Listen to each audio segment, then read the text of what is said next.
Global economic Gallup सर्वे के ताज़ा तरीन एदाद-ओ-शुमार के मुताबिक पाकिस्तान ने भारत पर वाज़ेह बढ़तरी हासिल कर ली है। ग्लोबल इकोनॉमिक गैलप सर्वे के मुताबिक पाकिस्तान ने 2026 के आगाज पर इक्तिसादी और अमन के हवाले से बेहतर कारकर्दगी दिखाई है।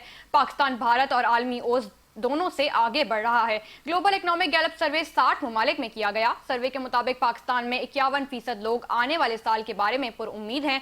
मजमूई तौर पर 31% का नेट मस्बत रुझान बनता है। इक्तिसादी हवाले से 53% पाकिस्तानी 2026 को खुशहाली का साल समझते हैं।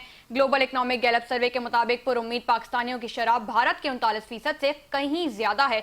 यह आलमी ओस 24% से भी नुमाया तौर पर बुलंद है। अमन के हवाले से भी पाकिस्तान ने बेहतर कारकर्दगी दिखाई है। सर्वे के मुताबिक 52% पाकिस्तानियों को उम्मीद है कि दुनिया में अमन बढ़ेगा। अमन के हवाले से भारत में ये शरह सिर्फ 26% है। ये सतह पाकिस्तान में 1994 के बाद रिकॉर्ड की गई उम्मीदों में से एक बुलंद तरीन सतह है।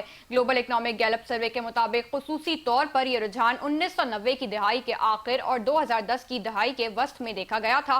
पाकिस्तान ने आलमी सतह पर 3 अहम पैमानों में औसत से बेहतर कारकर्दगी दिखाई है। इन पैमानों में मजमूई उम्मीद, इक्तिसादी खुशहाली और अमन की तवक्का शामिल है।